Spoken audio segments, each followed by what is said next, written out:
Podcastirmãos.com.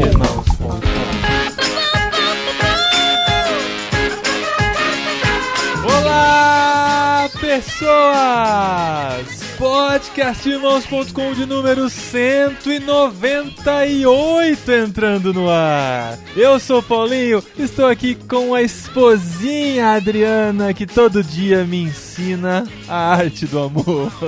Nossa, eu tenho que falar que foi lindo, né? Tem que falar que foi lindo. Eu sou a Adriana e eu estou aqui com a mais pedida de todas, a Sara. Está de volta, meu povo. Aê, Sara! A mais pedida por conta da Adri. Bom, eu sou a Sara e tô aqui com o Lucas, Telescurso 2000. Olha aí. Essa é boa. É, Sara, e a empresa que eu trabalho oferece o Telecurso 2000, que engraçado, hein? Olha Sério? só. Eu sou o Lucas Teles e tô aqui com o Rodrigo Bibo, que é professor de teologia com especialidade em cantares. Pra entender, você ouviu o pod 195.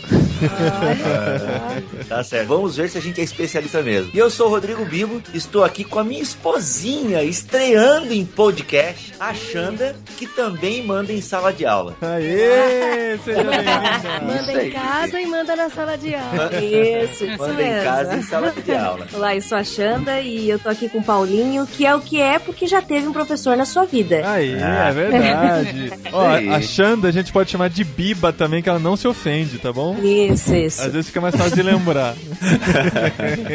E nós estamos aqui nesse dia 15 de outubro de 2012 para fazer uma justa homenagem aos nossos mestres, professores Aê. e professoras representados aqui pelo Bibo, pela Biba e pelo Lucas Teles. Olha só, Aí. porque nós somos da época que os professores valiam alguma coisa, né, amor? Ó, Bela homenagem. e hoje não? Hoje sim, no dia 15 de outubro sim. Não, hoje Não, vamos fazer essa justa homenagem. Já fizemos recentemente o programa Arte de Ensinar, que não foi necessariamente sobre professores, mas foi sobre pessoas que ensinam, né? E sobre a importância de se ensinar, foi o programa 190, mas a gente não podia perder essa data especial de chamar alguns professores aqui e tentar entender essa vida de professor, né? Afinal, isso é um talento ou isso se aprende, né? E você consegue desenvolver? A gente vai descobrir nesse programa especial sobre a vida de professor. Eu não sei mais o que falar pra enrolar.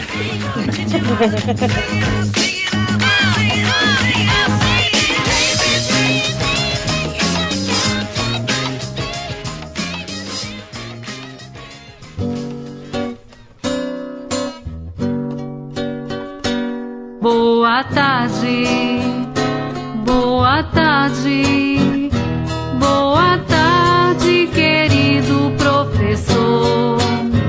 Estamos juntos, vamos aprender. É um prazer na escola ter você.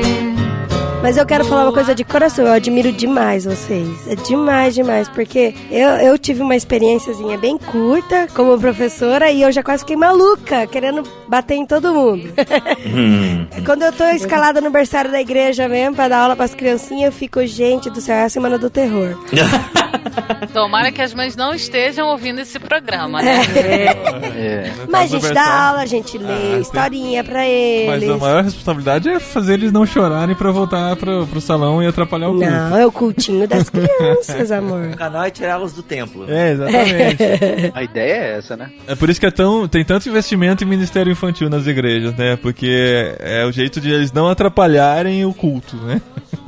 Mas vamos lá, vamos conhecer, né, os nossos professores aqui. Lucas Teles. Lucas, você é formado em quê e dá aula em quê? Olha, eu tenho formação dupla. Eu sou formado em computação, curso superior, né, sistemas de informação, e tenho curso técnico em eletrotécnica. Então atuo em duas áreas. Atuo na área de eletricidade, dando aula para cursos na empresa que eu trabalho, e também cursos de informática também na mesma empresa. Então até brinco que eu chuto com as duas pernas, né? Atuo em duas áreas, chuto com as duas pernas. E há quanto tempo tempo? Dando aula, assim, como professor mesmo, fichado, né? Tem quase 5 anos que eu já sou professor. Fichado? Mas eu comecei... Fichado na polícia. Porque antes eu já dava aula na igreja, com professor de criança e professor também da escola dominical dos adultos. Antes de começar a dar aula e receber pra isso, né? Hoje não, hoje já... E na igreja aí, como você não recebe mais, parou de dar aula.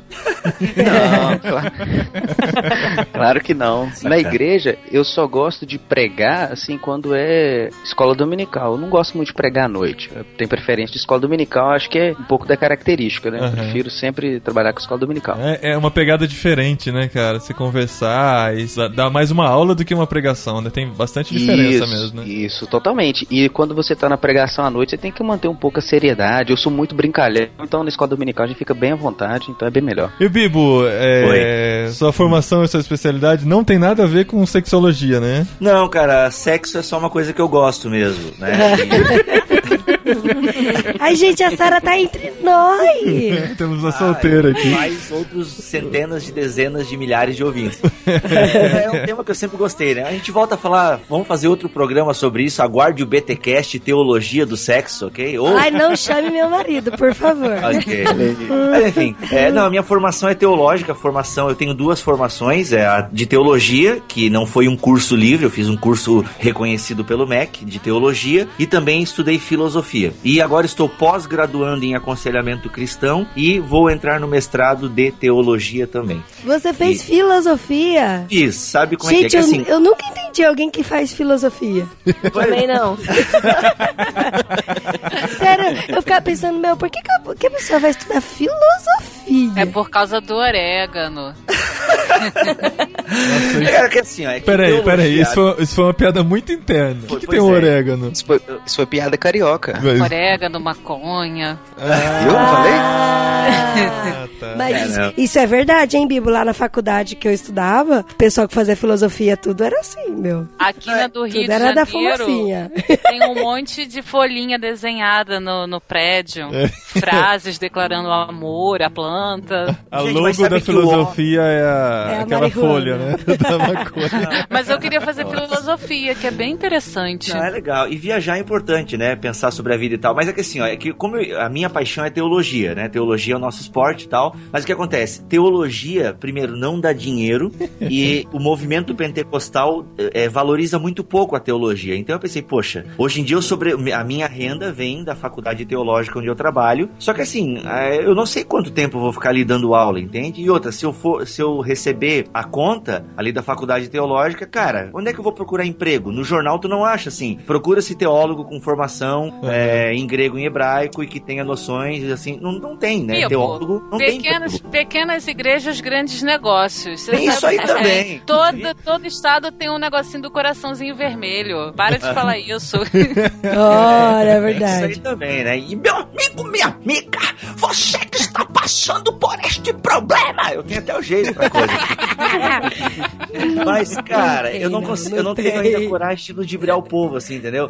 Amém. Então, amém. Ainda? Ainda. É péssimo. Cara, quem está de pé, cuidado para que não caia, né? Então, assim, eu preciso de uma outra formação, entende? Então, como a filosofia e a teologia, ela meio que uma nasceu no seio da outra, entende? Porque a gente pode dizer que Platão era teólogo, né? Inclusive até o termo teologia surge com Platão. Então, poxa, a filosofia está muito próximo da teologia, né? Teve até um período em que a filosofia dominou o fazer teológico. Então, tá aí, eu vou fazer filosofia. Só que eu não fiz filosofia assim, igual o Cristiano Machado, né? Que tá ali todos os dias estudando. Eu fiz um curso à distância. Então, a pegada foi um pouco mais lenta e tal. Eu não cheguei a me aprofundar nos filósofos e tal. Tanto que eu até nem digo muito que sou filósofo, porque, cara, até hoje eu não entendi direito fenomenologia e eu nunca li Kant, entende? Que isso? Até eu já li Kant, não é possível? Pois é, isso explica algumas coisas suas, então, talvez, né? Porque... Eu já li Kant. É pesado demais. Eu já li Cantares, olha só. Pois é. Então, assim, cara, eu não sou um filósofo, entende? No Então, seu curso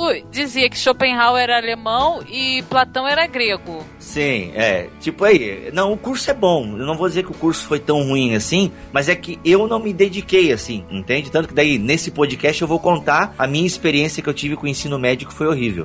Então, mas foi só pra isso, o dia que a igreja me der um chute, né, né, tal. Tá. Aí naquele lugar. Aí eu vou procurar emprego, quem sabe, na escola particular onde eu já dei aula, ou no estado, fazer concurso público, mas não é muito a minha pegada. Entendi. Como a minha pegada já é dar mais aula pra adulto que é na aula na faculdade onde eu dou, entende? Mas na faculdade você dá aula do quê? Aí eu dou de teologia, né, das mais diversas áreas da teologia.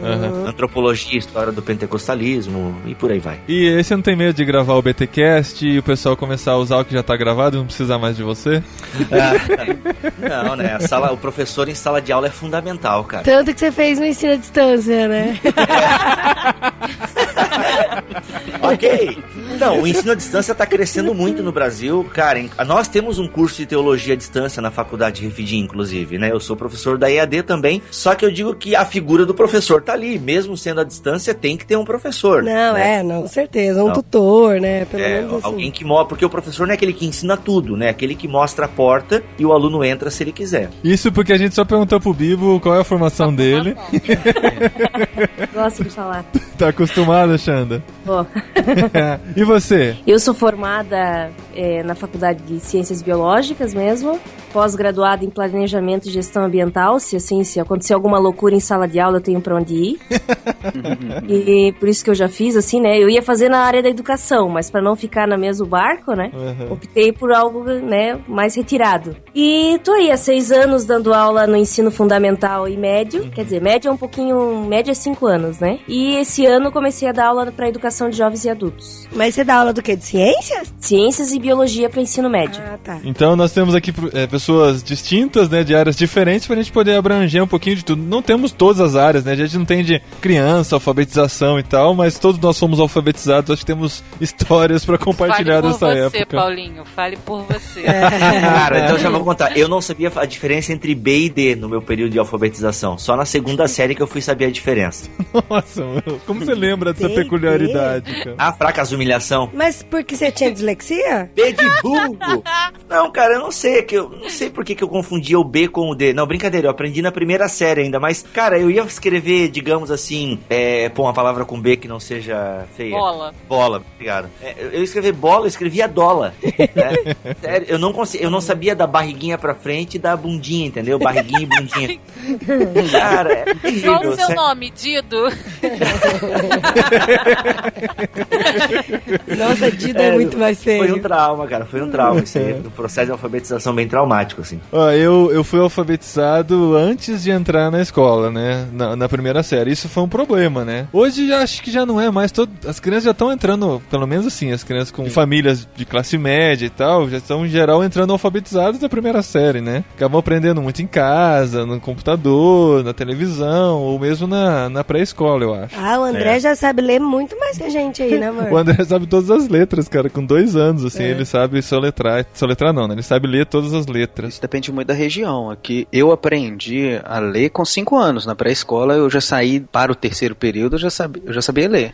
Só que eu fui pra... Acho que vocês devem ter sido também, né? Não sei a realidade de todos, mas eu estudei em escola pública até o 2º colegial, né? Só o 3º que eu fiz escola particular e tal. Então, eu lembro, cara, que eu já sabia escrever tudo com 6 anos. Quando com 7 eu fui pra primeira série, tinha que fazer bolinha e tracinho e risquinho pra aprender pra aprender os princípios básicos da caligrafia. Pra mim foi terrível. Eu lembro até hoje, se minha mãe ainda reforça isso contando, que eu sofri muito, assim, tipo, regredi na educação, né? De começar do zero de novo. Até, sei lá, no meio do ano, começar a escrever as letras, coisas assim. Então foi muito complicado. Eu aprendi só na primeira série mesmo. E tu, amor? Eu também. Eu acho até sempre tive dificuldade, né? Então, primeira série. O ditado, uma vez teve um ditado de uai, ai, oi, e eu fui cheirar o quadro, porque eu não conseguia ler.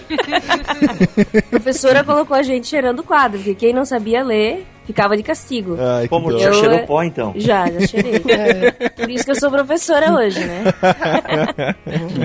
Quando criança, vocês sonhavam em ser professoras? Sei quem que falou aí que as meninas sonhavam ser professoras quando criança. Ah, Sara. É? Cara, minha mãe é professora, então eu vou crescer e vou virar professora. Eu usava quadro negro, eu brincava com as minhas bonecas, eu não brincava de casinha, eu brincava de escolinha. E eu era uma professora muito rígida. Eu era sempre o pior aluno. Eu também também. Eu pegava a moçada da rua, assim, menor, e colocava numa salinha lá na garagem da minha mãe, quadro, tudo, e fazia exercício e conta, e era de tudo um pouco. Sempre. E você, Bibo, sonhava em ser professor? Cara, eu não sonhava em ser professor, eu queria ser veterinário. Gostava muito de animal na época, assim. Ah, eu também queria.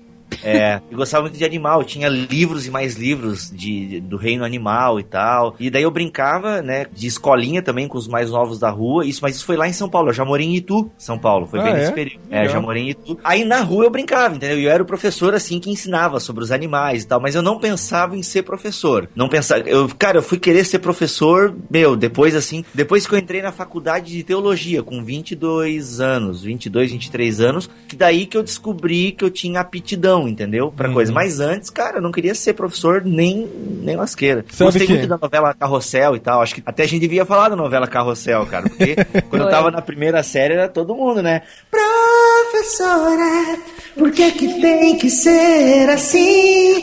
No ano te ensina tudo, no outro ano te afasta de mim. Cara, quem é que não assistiu Carrossel, Nossa, cara? Cara, só que eu assisti Carrossel, eu já era grandinho.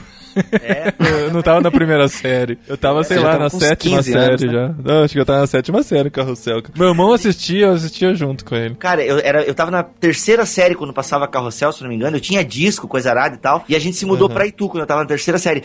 Eu chorava porque ia me afastar da professora Elizabeth e tal, que era a minha professora. Helena. Cara, e eu cantava essa música e chorava, assim. Meu, que coisa horrível. O Carrossel marcou minha infância. Eu sempre gostei de aparecer, de apresentação de trabalho. Era sempre comigo. Todo mundo deixava por minha conta apresentar trabalho. Mas eu nunca tive, assim, desde a infância, essa vocação igual o Bibo, mais a esposa dele, né? De dar aula pra criança, a Sara também, né? Nunca fiz essa proeza, não. Mas desde sempre, gostei muito de falar em público, dar palestra, de apresentar. E acabou que surgiu a oportunidade, eu fiz a prova e fiz o processo seletivo, né? Lá na empresa e passei. Já dava aula na igreja e deu tudo certo. Tá dando certo, né? No meu caso, a minha mãe, a vida inteira, foi professora, né? A minha vida inteira, né? Desde que eu nasci, acho que eu tinha 2 anos, ela começou a dar aula. E eu sempre vi, ela sempre foi professora do Estado, do governo, né? Então, salário sempre baixíssimo, né? Em comparação com as outras profissões, profissão super desvalorizada. Então, eu nunca passava pela minha cabeça ser professor por causa disso. Pra que eu vou, né, dar aula pra ganhar tão pouco? Eu via ela sempre reclamando, as greves que sempre tinham, né? As passeatas, né? Chegava em casa com um monte de caderno pra corrigir. Tinha que corrigir prova em casa, né? Eu ajudava ela a corrigir as provas. Que loucura. Essa parte era divertida, mas nunca foi uma coisa assim que eu sonhei em fazer. Mas teve uma coisa muito legal, que ela me deu aula na 4ª série. Ela foi minha professora na 4ª série. Só tirava 10. Então, só que assim, eu sempre fui bem nerdzinho, né? No meu tempo a gente falava CDF, não sei pra vocês. Né? Sim. Então, eu era CDF. Então, eu tinha a obrigação de ser o primeiro da classe, de qualquer jeito. Então, com ela, professora, a exigência era maior ainda. E o pessoal pegava no pé, com a mãe como professora é fácil e tal, mas a exigência comigo era maior do que com qualquer outro aluno. Porque eu tinha que dar o exemplo, e tinha que ser o primeiro, e tinha que tirar a nota máxima sempre, né? Ela me tratava como aluno, isso foi muito legal, assim, eu não tive nenhum privilégio, muito pelo contrário, eu tive muito mais cobrança. Isso foi legal, a 4ª série eu aprendi muito, assim, minha mãe foi uma excelente professora, eu tenho que reconhecer isso. E todo lugar que ela passou sempre foi muito elogiada e tal, então eu vi dentro ela de já casa. Ganhou prêmio, né, amor? Ganhou o prêmio de melhor prêmios, professora da cidade, coisa e tal. Tenho um diploma lá no quarto lá em casa e tal. Eu tenho muito orgulho disso, sim. E eu aprendi muito mesmo com ela nessa 4ª série. Nossa, decorei tanta coisa, cara. As preposições eu sei decorar até hoje. O que é preposição mesmo? Não sei o que é, cara, mas eu sei. eu sei quais são. Ante, até, após, com, contra, de, desde, em, entre, para, por, perante, sem, sobre, trás. São todas as preposições. Então, mas foi muito legal, que eu tive um exemplo muito legal de professor em casa. Mas eu nunca sonhei ser. Mesmo porque eu sempre fui muito inibido, né? Só de pensar em estar na frente de um monte de gente e tal, eu sempre fui muito tímido.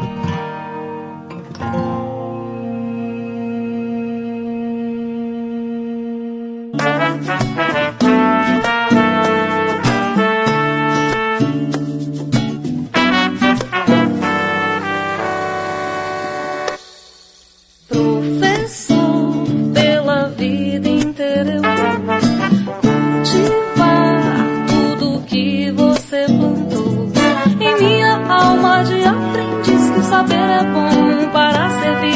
Caminhar juntos é repartir, e só com amor o coração bate feliz. muitas professoras que marcaram minha vida. Além da minha mãe, tive várias, assim, que foram grandes exemplos pra mim. A Adri também já até falou uma aqui, né, quando a gente falou sobre livros. Ah, é verdade. Tinha uma professora minha da terceira série. Terceira série, quarto ano. Não, assim terceira que fala não. hoje. Não, é que essas séries agora eu tô ficando meio maluca. E grávida, com sono, então você já viu. Não, mas era minha professora da sexta série. Gente, vê se pode, na sexta série, com 10, 11 anos. E a professora fazia a gente ler um livro por mês. E no final do mês, mandava a gente fazer um resumo. E aí ela escolhia no dia... qualquer um aluno para ler o resumo lá na frente. Assim.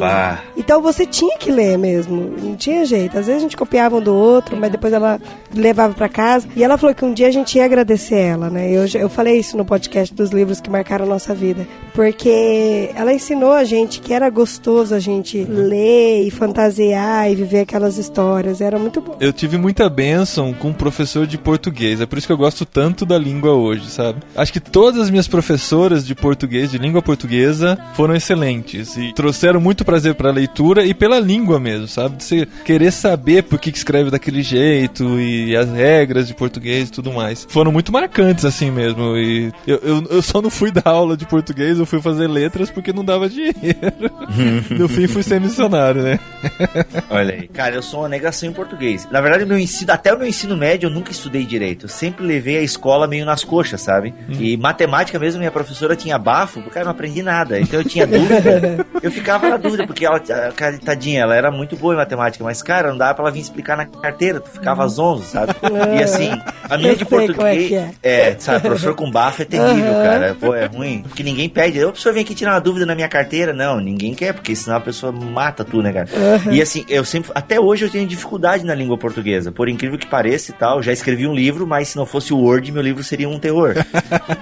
Cara, assim, tu vê, eu sou escritor, passo a semana escrevendo, mas assim, eu não sei explicar o porquê que eu escrevo bem, assim, eu escrevo razoavelmente bem e tal, mas eu não sei explicar o porquê que eu ponho a vírgula ali, a cara, minha língua é por ler, né? É por ler muito. Isso, justamente. Cara, mas às vezes assim eu pergunto pra Xanda, amor, exceção é com S, com X? Às vezes eu me bato assim em palavras bem básicas, assim, básicas, cara. Né? E tem aí o Google também, né, cara? Você escreve de qualquer jeito, o Google fala, você quis dizer isso? Isso. E o próprio Word, né, cara, hoje em dia, eu uso o Word como ferramenta. Cara, ele corrige palavras sem tu saber que digitou ela errada. Né? Verdade. Esse Word, acho que esse Office 2007 faz isso, assim. Às vezes eu percebo quando eu tenho que escrever alguma coisa, me dá um desespero, assim, porque cadê aquela função que corrige automático aqui no quadro? Não tem? Mas isso é o quê? É a desvalorização durante a minha graduação, assim, né, cara? Foi porque eu até tive bons professores, mas nunca dei muita bola, assim, sabe? Pro estudo em geral e tal, enfim. Eu acho que eu gostava muito de estudar, que eu tive muitos professores bons, cara. Mesmo estudando em escola mas pública. Mas é isso que eu ia falar. Tem muita diferença. Porque às vezes a gente fica muito desmotivado pra estudar uma matéria, porque o professor chega lá, ele ganha mal, tem que acordar cedo, não tomou café da manhã, chega lá com aquela cara de ontem, dá aula mais ou menos, de qualquer jeito. Ele coloca seus problemas em sala de aula. Conjuga o verbo ser, estar, permanecer, ficar aí em todas as conjugações, aí fica sentado lá lendo uma revista. Daí, não dá vontade nenhuma, sabe? E você sabe que, assim, eu tive excelentes professores de português, de matemática, de física, eu lembro, mas de história eu não lembro de um professor que marcou a minha vida, assim, não lembro. Porque foram todos negação. E história hoje, assim, eu sou bem limitado, sabe? Eu aprendi amo história, porque eu tinha uma professora que era muito boa, ao contrário de você, que bom. Você viu que legal? Assim, eu até gosto de história, mas eu não sei muito, sabe?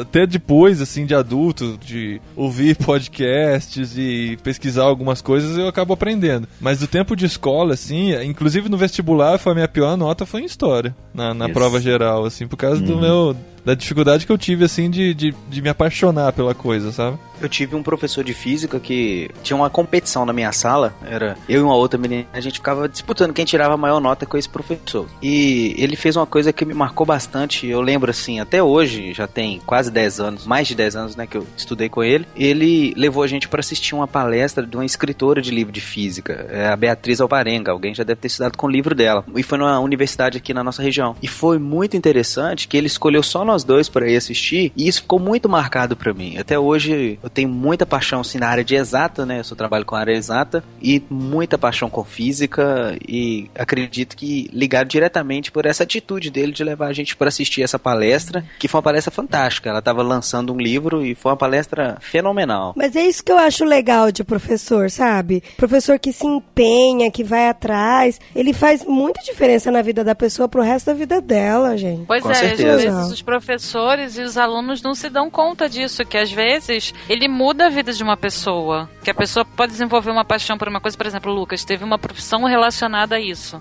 Então a pessoa às vezes pode seguir determinada carreira porque gostou muito de uma determinada área, ou então pode odiar. Eu detesto matemática com todas as minhas forças, eu tenho limitação e eu bloqueio mesmo, meu cérebro bloqueia. Porque depois de uma certa idade, eu tive uma professora que eu não gostava dela em matemática, então eu já achava aquilo difícil. Ainda com uma professora que não ajudava, para eu fazer uma conta, eu sempre vou para casa da dezena ou da centena. Por exemplo, 7 mais 8. Eu pego o 8 e faço ele virar dezena, 10, 7 mais 10, ok, 17. Agora eu tenho que diminuir os dois dos dois que eu coloquei a mais.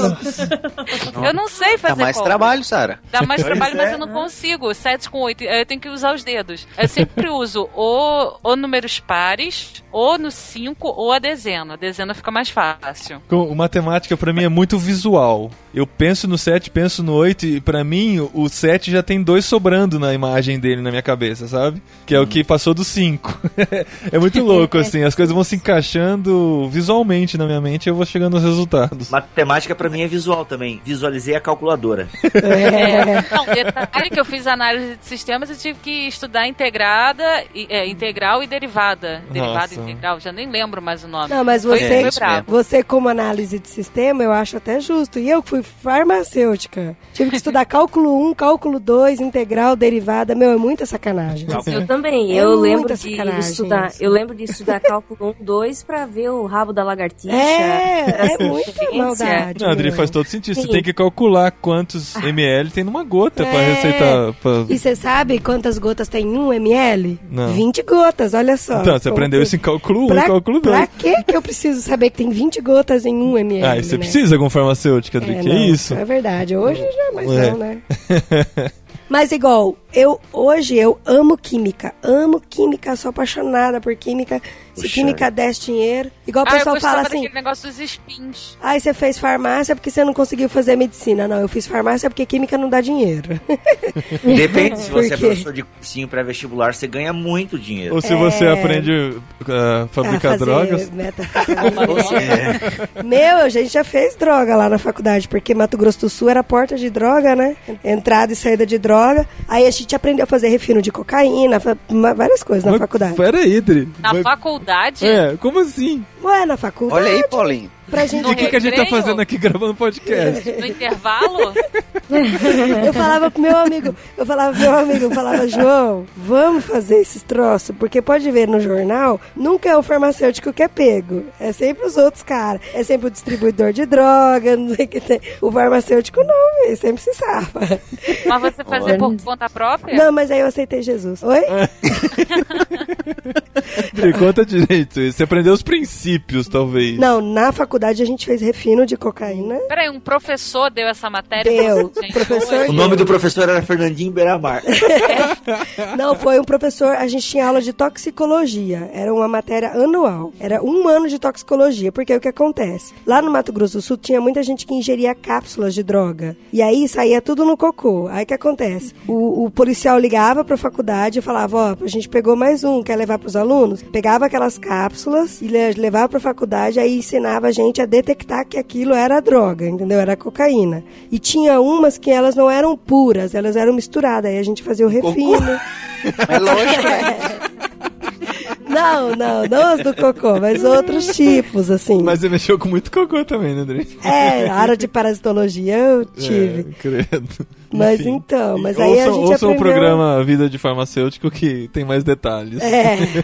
Mas eu mexi bastante com clorofórmio, várias coisas. Nitrato de prata. E os professores? É verdade. Não, mas aí eu só parti pra essa área porque durante toda minha caminhada aí, eu odiava química. Só que quando eu prestei o meu primeiro vestibular, eu quase zerei química. Daí eu falei, nossa, então eu tenho que pegar minha área mais falha e estudar melhor pro outro ano. Daí eu fiz um cursinho que tinha um professor de química que era muito bom. Ele ensinava com tanta paixão química, que o organismo é química, porque química é isso. E eu vi a paixão nele. Daí eu me esforcei tanto que eu quase gabaritei química no outro vestibular. E resolvi fazer farmácia. E farmácia tem 8 químicas, né? Então, até hoje, tudo eu falo até hoje você não terminou as químicas da farmácia. Não, tudo que eu faço na minha vida é química. Tudo. Eu vou esquentar a comida no micro-ondas, eu coloco água, distribuo bem, porque as moléculas de água ajudam a esquentar no micro-ondas. Tudo assim, eu penso quimicamente, sabe? O Paulinho rolou uma química e tal. Tudo, mas tudo eu vou lavar roupa, eu penso na química, tudo.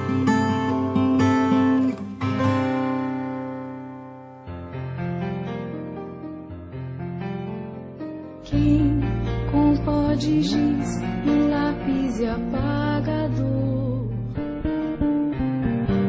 deu o verbo a Vinícius, Machado de Assis, Drummond. Quem ensinou o piano ao tom? Quem pôs um lápis de cor nos dedos de Portinari, Picasso e Van Gogh? Quem foi que deu asas a Santos Dumont? Crianças têm tantos dons, só que às vezes não sabem quanto só se descobrem. O que o mestre enxergou, incentivou.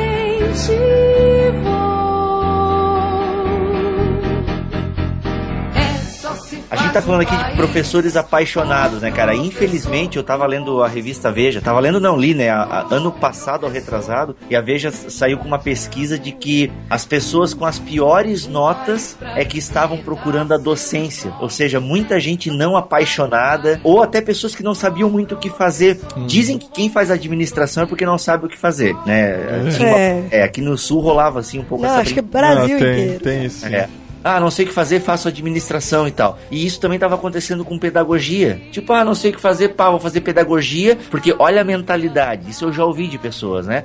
Vou fazer pedagogia porque o emprego é garantido. E sem contar da garantia, a estabilidade. Porque, de certa forma, tem Faz farmácia, o emprego é garantido também. Porque você faz um concurso público, cara, entendeu? Você entra ali, pra você sair, você tem que fazer uma coisa, você tem que fazer algo muito ruim pra você ser demitido, né? De um cargo público, assim. Sim. Aí, por isso que a gente tá cheio de professores não apaixonados, entende? Porque a pessoa escolheu aquilo pela facilidade, disponibilidade no mercado de trabalho e tal, a facilidade de conseguir emprego. Ela vai e faz um concurso público, e aí que a gente vê, entendeu? A gente liga a televisão, volta e meia, e vê professor que bateu em aluno, professor que teve um surto psicótico em sala de aula.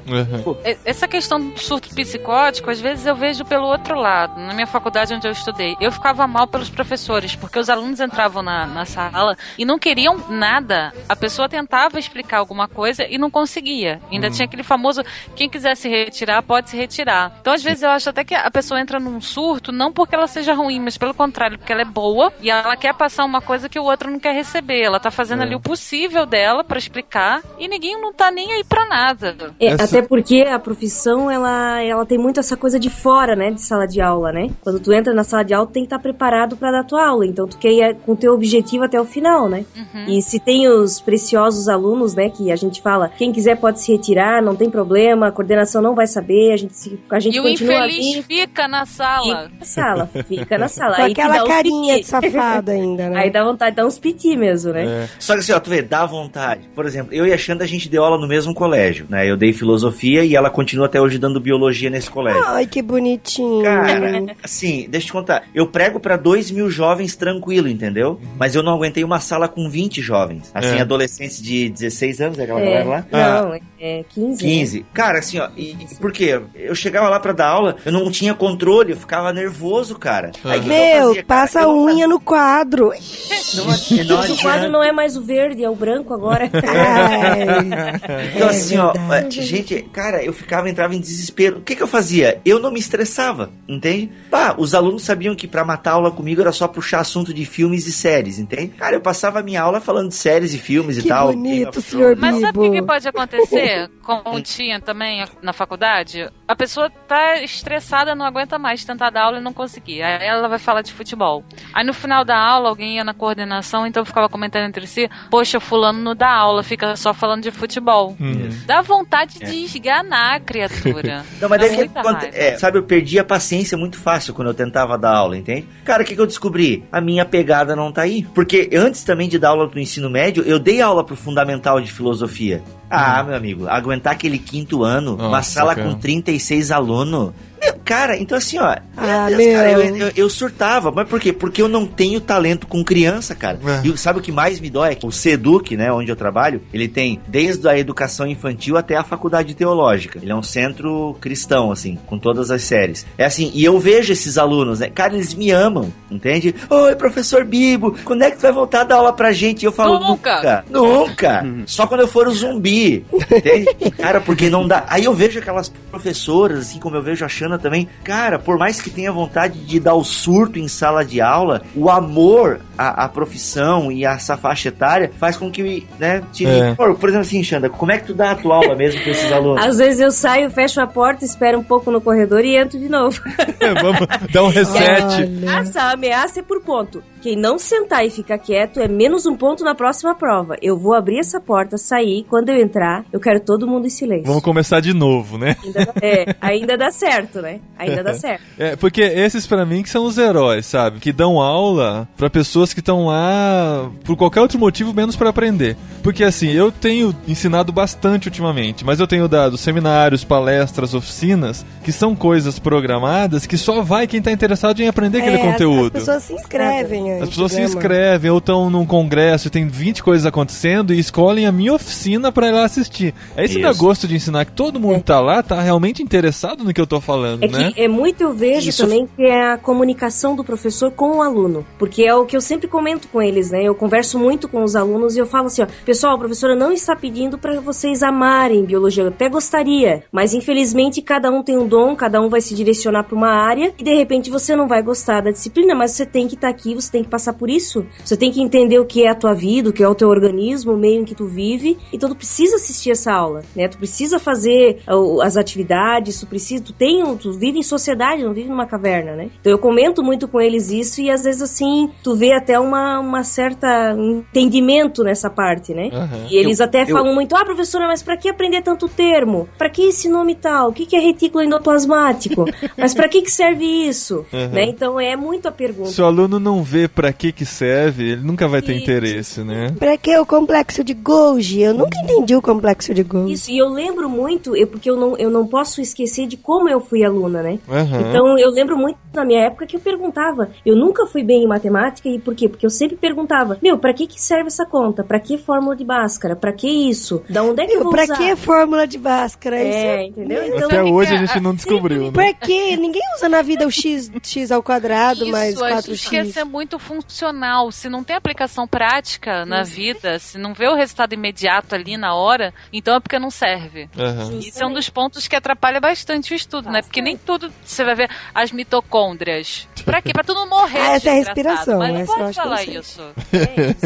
Então, assim, tudo tu tem que levar muito na prática, porque senão eles já não estão nem aí, né? Não querem saber, enfim, né? Eu acredito que isso acontece muito, a falta de interesse dos alunos em aprender. Eu trabalho com jovens de 16 até 24 anos, então a falta de interesse deles, eu acredito que é muito ligado pela facilidade que eles têm de entrar na escola, de passar de ano, de dar prosseguimento. Então acaba que percebem, não, se eu não passar, vai ter uma recuperação, vai ter uma dependência, vai ter isso, vai ter aquilo, no final das contas eu vou passar, vou ficar devendo matéria, mas vou pegar meu diploma no final das coisas. Acho que o governo tem culpa nesse aspecto por abrir essa porta tão facilmente pro aluno sair passando, mas não aprender. Cara, eu não sei se é só o governo, não. Porque assim, eu fiz uma outra faculdade, né, depois de casado. E essa faculdade eu fiz porque eu queria aprender aquele conteúdo. Eu não precisava fazer outra faculdade. Ainda mais casado, com esposa em casa. Mas eu queria aquela profissionalização. Então eu ia muito... Ia uma faculdade cara, relativamente cara. E eu ia... Quando eu tava lá dentro... eu não queria perder uma palavra do que estava sendo ensinado. Mas eu via o pessoal lá, que não é governo, né? Mas o pessoal tava lá porque o pai tava pagando, ele queria pegar aquele diploma e se livrar dos pais e conseguir um emprego mais ou menos aí. E ficava no bar o tempo todo e sabia a hora que tinha chamada, entrava 20 pessoas no final da aula para responder a chamada. Então, assim... E todo mundo se formou, né? Todo mundo se formou, claro. Ainda mais faculdade particular fica mais fácil, né, de se formar. Por isso que eu disse que, assim, o governo também tem a parcela de culpa dele. Igual quando chega o ProUni, por exemplo. Muita gente faz o ProUni, olha a nota do Enem e tal, mas o cara vai lá, dá uma sorte que faz uma prova boa pro Enem. Algumas faculdades pegam só a nota do Enem e até tem dificuldade para completar. Então o aluno chega na faculdade, ele chega assim, foi praticamente colocado lá dentro, então ele vai fazer aquilo ali meia boca mesmo. Os alunos que eu tenho hoje são de cursos profissionalizantes, eles entram lá para sair com uma profissão, seja na área de informática ou na área de elétrica, né, na eletricidade. Eles são, assim, bancados por empresas. O aluno entra para estudar lá na escola e empresas vêm e os contratam como menores aprendizes. Então, eles ali, a maioria, 80%, 90% deles estão ali interessados pela essa bolsa que a empresa dá. Estão ligados, né? Estão ligados. Mas isso significa que eles estão interessados? Interessados no dinheiro. Tá, mas... A maioria. Mas isso faz eles estudarem mais? Ou prestarem mais atenção, não? Não, eles não estão nem aí. A gente ameaça, fala que quem não passar vai desligar do contrato, mas acaba que o curso é curto, assim, de 6 meses, então não dá tempo da gente desligar um aluno, cancelar o contrato dele com a empresa, mas aí ele tem chance de depois fazer o processo seletivo de novo e voltar para estudar. Se ele estiver ouvindo o podcast, ele sabe que a ameaça é falsa. Já. Ajudou bastante. Mas eu dou aula para educação de jovens e adultos e também, né, são pessoas das empresas. Eu vou até a empresa para dar aula para eles, né? Para lecionar, né? Dar não, né? Mas eles estão lá e assim, eles dizem, né, professor, eu quero um cargo melhor na minha empresa. Eu quero terminar o ensino médio aqui porque o meu chefe disse que vai me passar para um outro setor, né? Enfim, né, eles não dão assim pelo aprendizado, pelo né? conhecimento, né? Mas eles pela vantagem que isso vai trazer, né? Justamente, eles estão preocupados assim, professora, tô reprovando por falta, professora, como é que tá? Como é que é? Só a falta em si, mas o conhecimento deles é muito, né? É em segundo plano, né? Acho que nem o ET Bilu mais tá interessado em conhecimento, tá bravo. Busquem conhecimento. Uma coisa que o Lucas falou aí, que eu não sei, o Paulinho acho que viveu a mesma realidade que eu nunca entendi, mas eu fiz faculdade federal. E quando eu entrei na faculdade, eram 60 pessoas. Acho que não formaram nem 30. Não, e ciência da computação foi menos. E assim... E foi muito difícil, muito difícil. Eu sempre fui uma das primeiras da turma, ganhei como a segunda melhor aluna da escola, então ganhei medalhinha, tudo. Cheguei na faculdade, foi um tapa na cara. É um foi choque uma de violência realidade. mesmo. Eu também, é exatamente a mesma coisa. Eu sempre fui o primeiro da classe, até o terceiro colegial e tal. Entrei na faculdade cheio de louros, né? Nossa, foi um... E me deparei com uma realidade chocante. E assim, a gente tinha que estudar muito. Não era pouco, era muito. Sabe, de você deixar de comer, de virar a madrugada. Eu aprendi a tomar café na faculdade. Minha mãe fazia garrafa de café, ia todo mundo dormir. Eu estudava, só levantava de lá pra ir fazer a prova. Pegar o carro, ia clarear o dia e fazer a prova. No meu caso, o problema... Pra tirar 6, 7. No meu caso, o problema é que eu fiz ciência da computação, né? Minha faculdade lá dos 17 anos. E assim, eu sabia muito pouco de computador lá em 97, quando eu comecei a faculdade. Então, a informática tava pouco evoluída, né? E só que muita gente foi, naquela época tinha o colegial técnico, então muita gente fez o colegial técnico de informática, técnico da informação, alguma coisa assim. E eu não tinha noção nenhuma. E os professores iam no ritmo dos que já tinham muito conhecimento na área, já estavam dentro da área. Então o primeiro ano pra mim foi pesadelo na faculdade, sabe? Você fazer prova atrás de prova com nota vermelha, coisa que eu nunca tinha visto na vida, uma nota vermelha, sabe? Então foi muito chocante. Pegar DP, meu Deus, eu peguei DP de Química Orgânica, quase morri.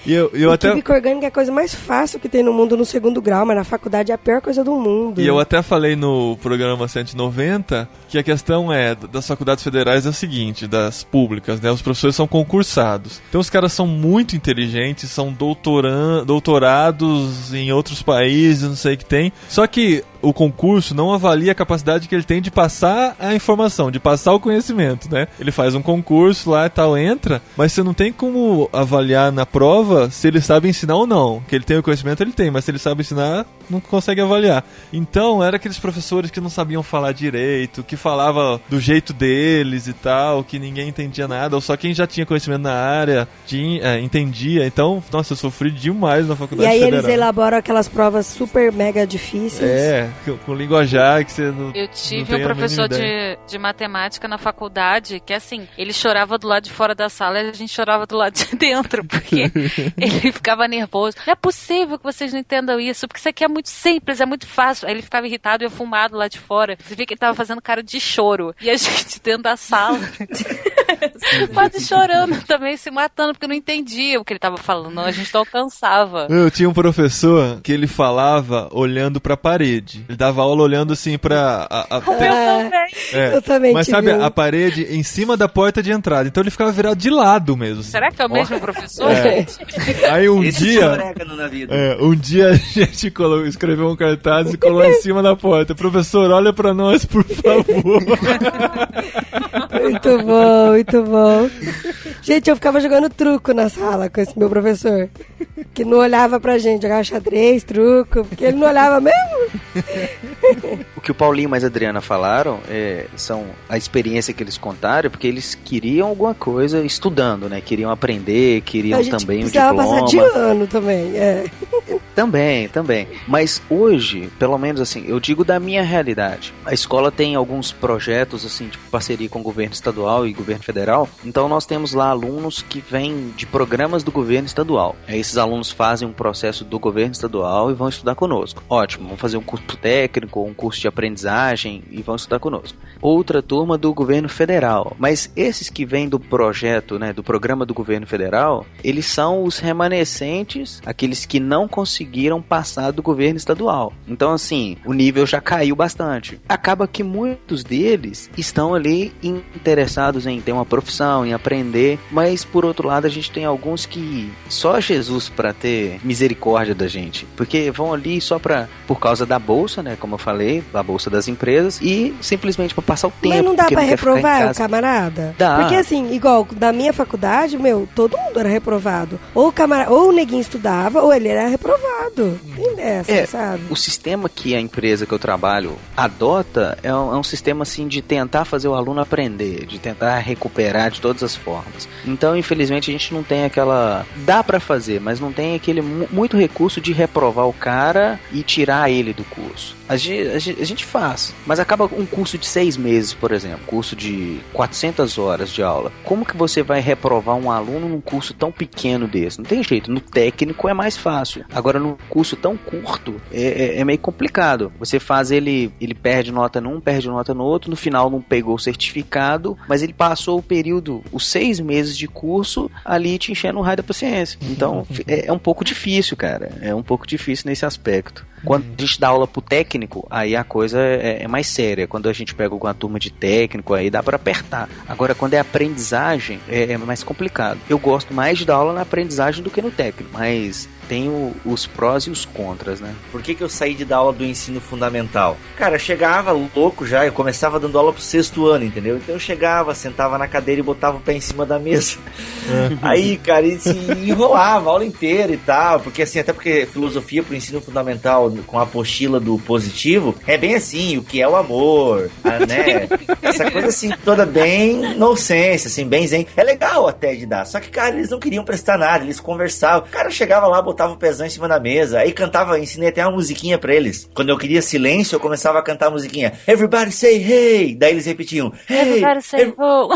Ho! Everybody say bibo! Bibo! E aí ficava cantando, cara.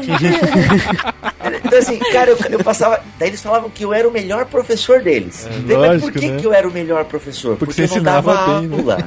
Eu só ensinava abobrinha pra eles, entendeu? Eu contava piada, cara. Claro, assim, piada assim, tipo, elefante caiu na lama e tal, as coisas assim. Tem nada a ver e tal. Até porque ela é um colégio cristão, evangélico e tal. Cara, o que acontece? Daí, de repente, eu comecei a perceber que, eu era o melhor professor. Eu jogava bola com eles no intervalo. Então, cara, o pessoal do 9º ano... Cara, o 9º ano, sabe o que eu fazia no 9º ano? Eu brincava com aquelas brincadeiras do Barbie fichas, sabe? Do improviso. Do improviso lá, troca, sabe? Eu brincava disso, cara, dando aula de filosofia. E eu era o melhor professor, cara. Eu era o melhor. Só que de repente eu começava a ver a professora de matemática, né, a Damares, até vou falar o nome dela, porque, aquela mulher nasceu pra dar matemática, entende? A Carla, de português. Pessoas assim, cara, se esforçando, se matando pra ensinar, pra dar aula, e de repente eles dizendo que eu era o melhor professor, tá? Me deu uma crise de consciência daquela violenta. Eu falei, tá na hora de eu sair fora, porque eu não tô dando aula, eu tô pervertendo esses alunos. Aí de repente tá se enganando eles, né? Isso, justamente, porque é aquilo que o Paulinho falou lá no começo do pod. Eu já comecei a minha carreira docente dando aula pra adulto. E adulto, quando não quer ouvir a tua aula, não vem pra aula, entende? Então, se alguém tá sentado na tua sala de aula, são pessoas adultas, a pegada é outra. Por exemplo, assim, eu sou um cara que faço muita piada de duplo sentido. E às vezes eu fazia isso até com as crianças e, cara, não tava pegando bem assim, entendeu?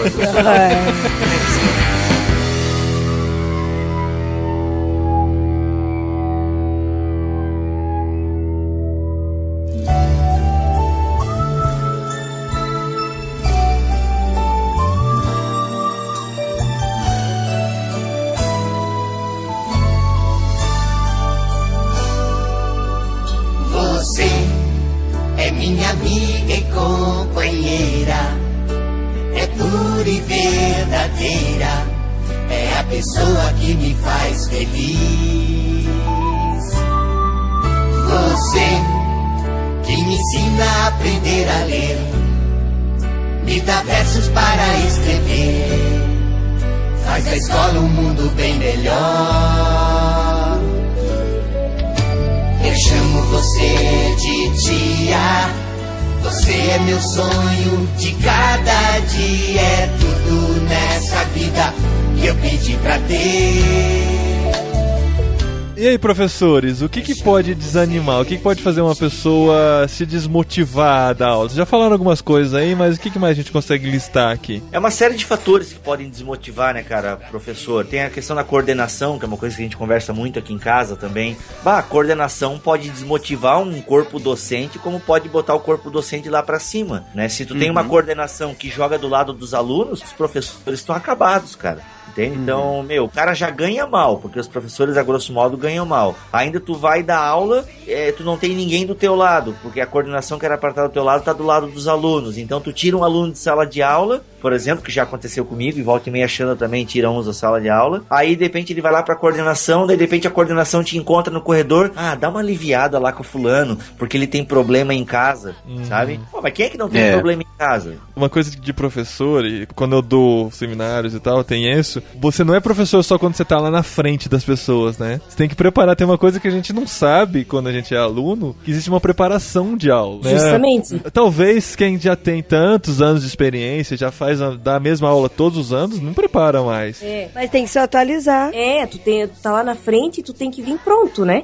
E, por exemplo, na minha área, né? Eu não posso também ficar sempre com a mesma aula, porque as minhas turmas são diferentes, os alunos são diferentes, então uma atividade que de repente daria certo com essa turma, com a outra já não dá, né? Então eu também tenho que ter essa visão, né? Essa visão de sala de aula, né? Como é que eles são? São visão... agitados, dão opinião, não dão, comentam, né? Então tudo isso eu também tenho que planejar de modo diferente, né? Uma pedagoga da escola perguntou pra mim qual a pior parte de ser professor. Eu pude responder isso que nós estamos falando, que é a parte de preparar a aula. Porque se eu não conseguir preparar uma aula, os alunos não vão conseguir pegar, eu não vou conseguir passar, eu não vou nem conseguir talvez me expressar e passar aquela matéria do jeito que eu tô querendo. Então, quando a gente não tem tempo de preparação de aula, seja em casa ou seja na própria escola, aquela semana que a gente teria de aula, né, aquelas 40 aulas, 60 aulas, a gente vai ficar uma aula meia boca, vai ficar 100%. Preparar e depois, assim, ter um retorno das aulas, né, que é uma avaliação, corrigir a avaliação. A pior coisa pra mim é corrigir a avaliação. De tudo, corrigir a avaliação é a pior coisa. E tu verifica a qualidade até das tuas aulas quando tu vai avaliar o aluno, e aí tu percebe o seguinte: eu tenho tantas turmas, tantas provas, né? Porque que nem o colégio que eu dou aula tem a semana de provas, né? Aí tu fica perguntando, será que eu faço uma prova de assinalar, que aí é tudo X e eu corrijo mais rápido? Não, mas assim eles também não vão ter a chance de estar descrevendo o que eles sabem, né? Porque numa questão dissertativa eu posso verificar o aluno, pelo menos o que ele sabe ali, eu posso dar alguma coisinha ainda, Nossa, né? como eu gostava de prova de múltipla escolha. De assinalar você não tem chance, né? Você assinalou errado, errou. Não tem a possibilidade de saber o que o aluno sabe disso, né? E aí eu penso assim, né, será que eu faço metade da prova assim? Será que eu faço toda ela, sabe? Aí eu fico assim, mas se eu fizer assim, aí vai ser muito fácil, né? O aluno faz um monte de X e eu não vou saber se ele aprendeu mesmo. E aí tu quer fazer a coisa certa, cai nas dissertativas, né? Que pelo menos biologia é muito teórico. E além das questões da prova, eu sempre peço pro aluno que se ele de repente não caiu nenhuma questão do que ele estudou, que ele anote pra mim o que ele sabe, né? Porque como biologia é muito teórico... Que bonito isso. Eu acho isso muito legal, cara. Ela pergunta o que você sabe e não foi perguntado na prova. Eu acho legal isso aí. Nossa, isso eu nunca vi. É minha mulher, cara. Não, porque eles têm a chance de... Por exemplo, assim, eles sempre falam, professora, mas eu estudei isso aqui e não caiu. Bom, pode ser mesmo, né? Que ele estudou e não caiu. Então escreva. Sensacional. E vale ponto? Vale ponto. No máximo 1 ponto, pelo que ele escrever. Ou eu vou arredondar a nota, alguma coisa assim, ele... A sua prova vale 11, então. Por aí, porque assim, ó, quem tira 10, tirou 10, beleza. Agora, quem não tirou 10, tem a possibilidade de colocar alguma coisa a mais ali que possa... melhorar. Se ele tirou 6,5, ele pode tirar um 7, ficar na média, né? Nossa, então, que legal isso. Isso é lá inovador. No final, né, no fechamento das médias, já dá, tudo ajuda, cara. Então, assim, eles falam, professor, não tem espaço na prova. Não, escreve em qualquer lugar que eu vejo. Então, às vezes eu pego provas, assim, que são um mapa, né? Umas legendas, assim, né? Mas tem como ler e saber o que o aluno estudou realmente. Patentei essa ideia antes do programa ir pro ar, porque senão vão roubar de você. Eu já olha já anotei aqui pra me usar nas minhas aulas, já tá anotado. Sensacional. Porque assim, ó, até pros alunos que não sabem, que não aprenderam, que não estudaram, eles falam, professora, mas isso aqui tá muito difícil, isso aqui não sabe. Eu falei assim, você estudou? Aí ele diz sempre, né? Estudei. Assim, então escreva o que você estudou. Se você não fizer nenhuma questão da prova, mas você colocar aí o que você estudou, a professora vai te dar uma nota. Isso pode ficar tranquilo. E aí tu pega às vezes as provas, o quê? O aluno não escreveu nada, porque ele realmente tava te passando uma conversa, dizendo que estudou, que aprendeu e tal, né? E isso até veio, na verdade, a ideia não é minha, né? Quando eu trouxe a possibilidade de ser professora, eu lembrei de uma professora minha no ensino fundamental de ciências, e que ela fazia isso, né? Ela falava assim, você escreva atrás da prova o que você sabe sobre o conteúdo. Então isso foi a única coisa assim que eu acho que me marcou no ensino fundamental, que ela dava essa chance pro aluno de repente ter a possibilidade de passar o que ele estudou. E eu lembro que eu ia bem, por quê? Porque às vezes eu não sabia a questão, mas eu ia lá atrás, explicava do meu jeito, explicava outras coisas que tinham coerência, né, com a prova, e de repente eu ganhava meio ponto, 25 décimos, enfim. E aí quando eu passei a lecionar, que antes eu pensei assim 2 vezes antes de entrar na sala de aula, mas como eu senti necessidade disso e fui, né, pra lecionar mesmo, aí logo eu pensei, não, essa vai ser a minha tática pra realmente o aluno poder, né, se esforçar em valorizar ler, o que ele sabe, né, valorizar o que ele estudou e tal. Porque a gente não pode pôr o aluno numa caixa, né, e dizer que, você tem que saber só isso e não precisa ser aquilo, né. Ele estuda o que ele tiver e ele tem a oportunidade de colocar na prova como ele achar bom, né. Eu tive um professor no curso técnico, foi um professor de matemática, e ele contou uma história pra gente um pouco parecida. Eu até aplico alguma coisa do que ele falou na época. Ele contou que ele deu uma aula pra uma turma de projeto, assim, pessoas bem pobres mesmo, de classe bem baixa, pessoas que iam pra escola sem comer e tal, e ele ensinou, tava dando aula de matemática, foi ensinar conjunto vazio pros meninos. Aí ele fez questão da chave vazia, né, que não tem nada lá dentro, fez a questão do zero, do círculo cortado, e ensinou. E resolveu cobrar isso na prova. Aí ele falou que na prova apareceu todos os tipos de símbolo que vocês imaginaram. Quer dizer que até o tridente do cão apareceu. Aí ele falou assim, ele falou que teve que considerar, porque os alunos entenderam que quando o conjunto era vazio, era um símbolo. Talvez não estava lembrando que era aquele círculo cortado, mas estava lembrando que era um símbolo. Então o menino colocou o tridente lá, ele teve que considerar certo, assim, explicou, né, falou o que era o símbolo, e eu uso isso hoje. Às vezes, o aluno, principalmente em questão dissertativa, né, eu dou muito aula prática, mas na questão dissertativa a gente dá para avaliar isso. Então eu pergunto pergunto alguma coisa lá sobre eletricidade, que se o aluno não conseguiu explicar direito como a corrente circula lá no cabo, mas se ele me der uma outra ideia lá, que eu ver que ele entendeu que a corrente circula no cabo, tal, o número de elétrons, eu vou considerar, dá pra considerar. Acho que tá um pouco ligado com isso que a Xanda falou e já anotei aqui, tá? Que legal. Como que vocês lidam com a questão da cola? Eu adoro. Eu adoro dia de prova, eu adoro. Eu assim, ó, quando não tem, que eu percebo assim que realmente não tem ninguém se olhando, ninguém se comunicando, nada, eu às vezes pego mais quietinho lá e falo, colando! E aí todo mundo olha pra ele, né? E ele, né? Fica vermelho, né? E aí ele já se assusta, porque eles veem que eu tô ligada, né? E eu já peguei muita coisa assim, ó. Ela colando descaradamente minha aluna, e dentro de um livro, um papel, e o papel. Eu falei assim, dá o papel pra professora. Não, professora, mas não tem nada aqui. Eu falei assim, mas como não tem? Tem um livro embaixo da tua carteira. Eu falei que não era pra botar nada embaixo da carteira. Não, mas professora, não tem nada. Eu falei assim, então deixa eu ver. Professora, mas não tem nada. Mas se não tem nada, deixa eu ver então esse livro aí. Não, professora, mas não tem nada. Mas deixa eu ler esse livro enquanto tu faz a prova. É bom que eu já não presto atenção em ti. Não, professora. Ela ia guardando na bolsa dela, né, o livro, né? Ia guardando. Eu falei assim, então eu vou pegar essa mochila e vou chutar lá fora. E aí eu vou abrir tudo teus livros, teus cadernos. Eu falava assim pra ela, né? Aí ela, não, professora, não. Eu falei assim, então realmente tá colando. Não, professora. E ela negou até o último, né? Depois, no final da aula, eu falei assim, ó, me entrega o papel e nós estamos quites. O que tu acha? Aí ela, ai, professora, mas eu não tive culpa, porque não sei o que lá, porque não tenho tempo pra estudar, porque eu tinha outra prova. Eu falei assim, mas aí não adianta tu mentir, né? Tu me enganou ali meia hora e aí ficou com esse papel aí, agora tchau, né? E aí, desconto nota, né? Normal, né? Até por justiça pelos outros alunos que estudaram, né? Essa cola é um barato, né? Tu vê os alunos se comunicando. Mas você fica de pitbull, assim, o tempo todo, concentrada? Fico de bobo olhando pro ar lá, mas fico olhando pro amigo, né? Eles acham assim que tu não enxerga, que tu tá bem, né? Aérea, corrigindo prova na carteira. Né? Então, porque assim, ó, eu tenho que confessar que eu já participei dessa máfia da cola, né? Um bom tempo, né? Mais passando do que recebendo, né? Mas eu, assim... Mas a vida de CDF era isso mesmo, eu não conseguia negar. Então eu era legalzão, assim, porque eu sempre passava. O pessoal pedia, tal, dava um jeito, a borracha caía no chão, assim, aquela coisa e tal. E o legal é quando tá em silêncio a sala, daqui a pouco tu olha uns murmurinhos, né? Aí tu fala assim, tem gente que já começou a orar já? Tá difícil a prova? Aí ele já começa a se revelar, né?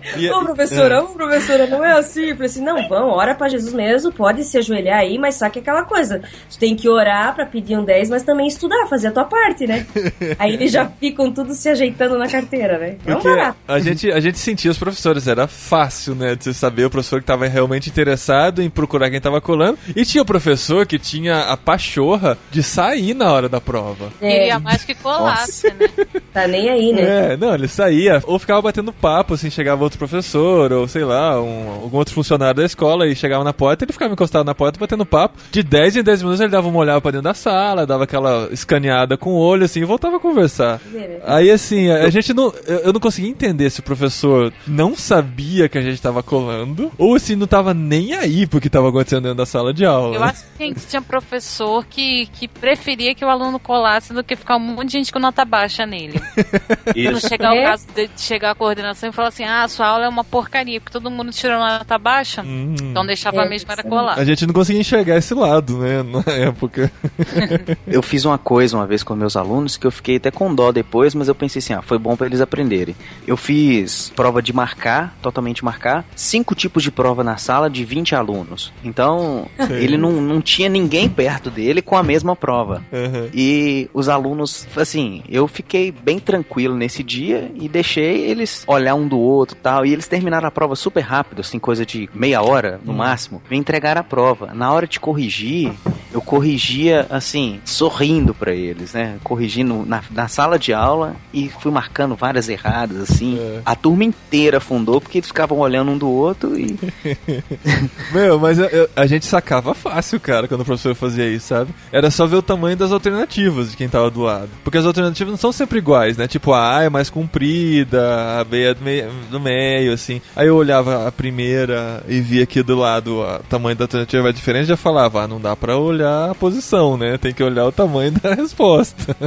Cara, mas foi muito bem feito, não teve jeito não, cara. Eu fiz respostas assim muito parecidas e tudo igual, assim, questão... Quando a gente tá inspirado, a gente pensa em todos os detalhes, né? Eu pensei em muitos detalhes. O professor, o que ele faz? Ele, normalmente quando faz prova assim, coloca lá, coloca um código na prova e muda a última letra. Eu não coloquei código, não coloquei nada, e coloquei as questões muito parecidas, elas estavam muito parecidas. E deixei o pau quebrar pra cima deles.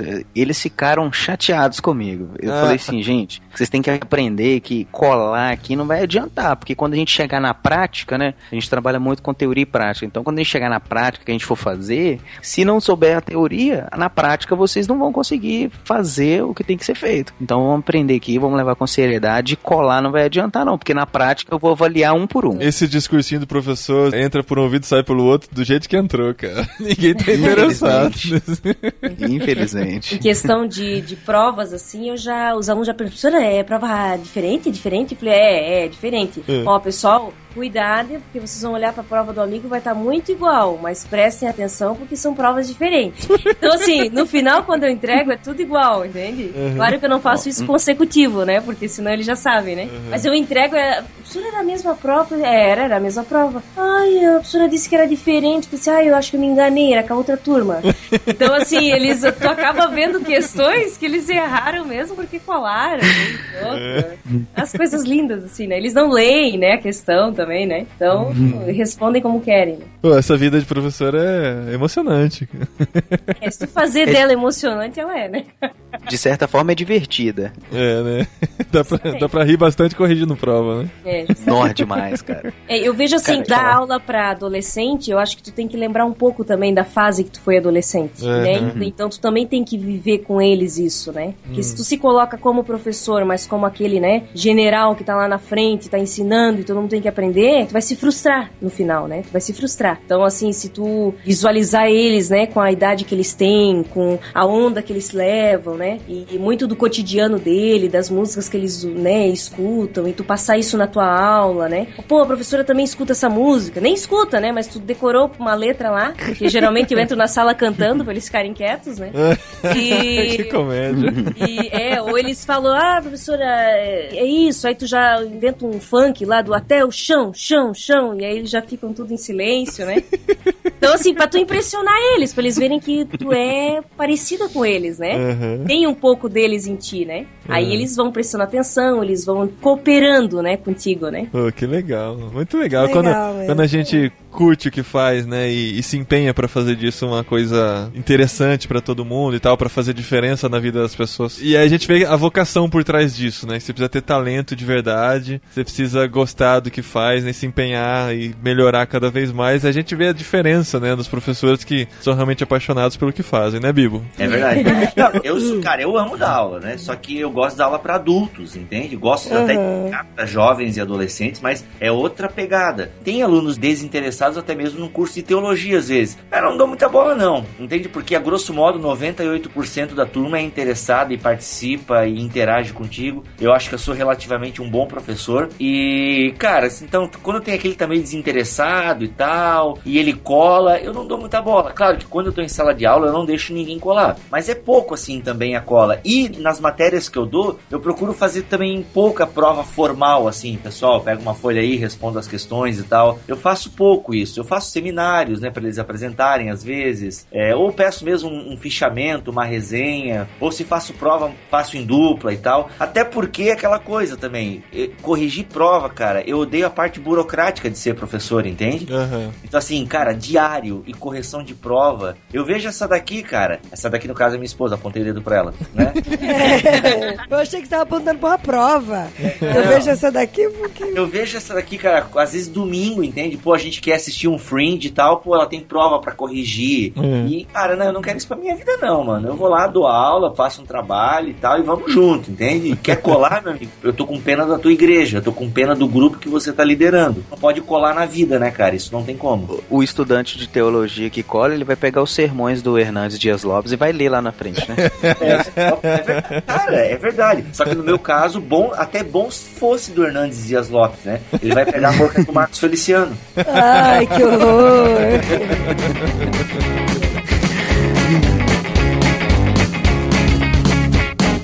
Sara, você tá aí ainda? Tô. Você quer fazer uma homenagem à sua professora do primário? Ao mestre com carinho. Canto bem pra caramba, né? Que eu tive aula de canto numa sala redonda. Não, mas essa música do Ao Mestre com Carinho, todo ano que tinha homenagem ao professor, era essa música que era cantada. Eu só lembro dessa parte, mas a gente teve que aprender ela toda pra cantar pros professores. Eu não conheço essa. Mentira, daquele filme Ao Mestre com Carinho. Ah, é verdade. Eu Do não filme eu assisti. lembro mais ou menos. Famosão. Não. O cara era meio que mudança de hábito. Ele chegava numa escola, assim, da periferia, que os alunos não queriam estudar, não queriam fazer nada. Aí ele, aos poucos, conseguiu conquistar os alunos e dar aula pra ele. E aí cantaram, que a escola ficou toda renovada e tal, cantaram pra ele no final. Indo nessa levada de filme, por exemplo, Escritores da Liberdade. Cara, aquilo lá é ser professor, entende? Não sei se vocês já assistiram. Não Não, lembro. Cara, não. assistam, é muito bom. É com a Hilary Swank. Ela até é baseada em fatos, o filme. Cara, ela se envolve com alunos, né, tipo, alunos que não iam bem, ela meio que fazia uma aula de reforço e tal. Ah, que Os bom, alunos- cara. Que assustei. Ela se envolve com os alunos. Professora pedófila. Não, cara, ela se envolve mesmo, não nesse sentido que tu quis dar a conotação, mas ela se envolve com a vida dos alunos, entende? E eu acho isso muito legal, a forma que ela mudou a vida daqueles alunos, até no final do filme aparece a foto dela com eles e tal. Cara, foi fantástico aquilo, entende? A forma que ela se envolveu e eu vejo isso na Xanda, né? Que a Xanda tem o dom mesmo pra coisa. E como as meninas, né, procuram a Xanda às vezes pra... Amor, fala isso aí, né? Acho que tu tá aqui. Não, eu acho que uma das melhores partes, né, acho que de ser professor é isso, né? Os alunos, eles te procuram muito, né? Eles veem em ti um pouquinho deles, então eles te procuram muito pra conversar, pra falar de um problema do pai, da mãe, Que legal. do namoradinho, né, que tá apaixonada por não sei quem, da fulaninha que não é mais amiga, e o que ela faz agora, né? Então, assim, Olha, probleminhas... você realmente gosta de ser professor, hein? Porque Pois eu é. diria que a melhor parte é ir embora.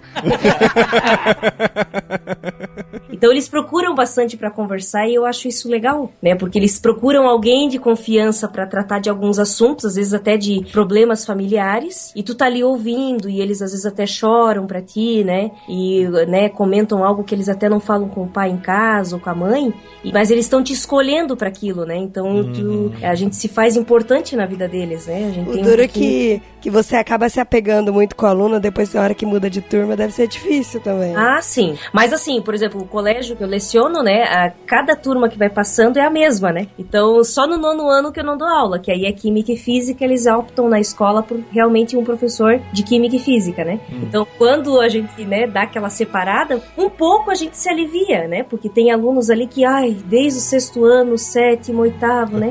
Aí tu dá aquela, que legal. E aí no 1º ano do ensino médio, tu entra novamente com a mesma turma, né? Ah, E é?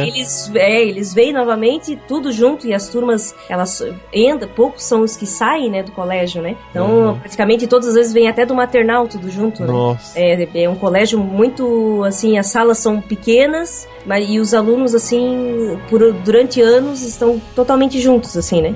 Então, assim, te dá uma folga até de alguns problemas, de alguns alunos problemas, né? Mas tu sempre encontra eles no corredor, né? Pra conversar, pra falar, e sempre com aqueles assuntos, né? De sempre, às vezes, né? Então E você já chorou na formatura? Ah, já! Não, assim, até a formatura, homenagem de professor, a gente chora, né? Tudo, né? Porque, aquele dia especial, o aluno vai lá te dar um abraço, né? Que nem hoje. Hoje eu já recebi algumas lembrancinhas, cartinhas, né? De alunos pelo dia do professor, que é na segunda-feira, né? E não tem aula. Que é hoje, na verdade. Justamente, o oficial seria hoje, né? Então, assim, essas coisas eu acho legal, acho gratificante, assim, né? Dá um abraço nela aí, Bibo, então. Fala feliz dia da professora. Tá no mute.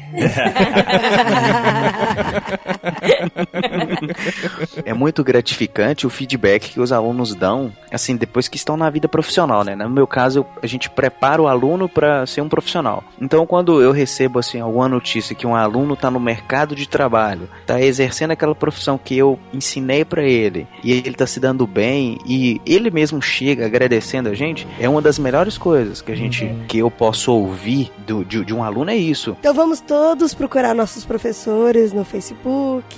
Agora é mais fácil, né? Eu queria achar minha professora da primeira série, Dona Minervina. Se a senhora estiver ouvindo... Ah, deve ter morrido já, amor. Ela já era velhinha. Com esse nome, meu. Ela já era velhinha na primeira série. Se tiver no Facebook é só ela, né? Ou fala assim, ó. Dona Minervina, onde a senhora estiver, receba meu abraço.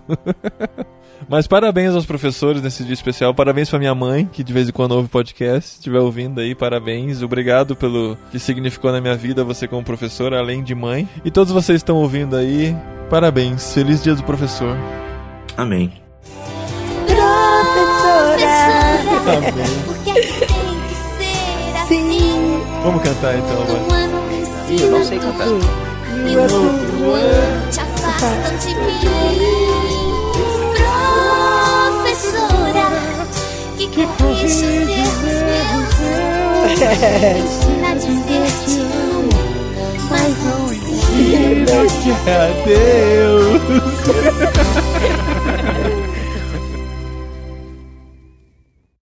O professor um dia no Brasil pode ser como no Japão, quem sabe, né, cara? Dizem que lá o imperador só se curva, segundo rola na internet, né? Não sei se é verdade, que o imperador só se curva para o professor lá no Japão. Japoneses, ouvintes brasileiros no Japão, confirmem se é verdade isso. Porque ele também precisou de um professor e tal, não sei se é exatamente esse motivo. Cara, deve ser papinho isso, não acredito não. Pode ser papinho, o imperador se dá pro professor. Tem que se dobrar. Não, cara, os professores são os vocacionados, né? Eu acho que aquele que é professor e não é vocacionado deveria repensar a sua vocação, mas a gente tá falando aqui dos vocacionados, aqueles que aguentam mesmo, né, os ossos do ofício e, sabe, são animados e não desistem nunca. São os verdadeiros brasileiros, né, cara, os professores. Até os japoneses, né? Até os japoneses.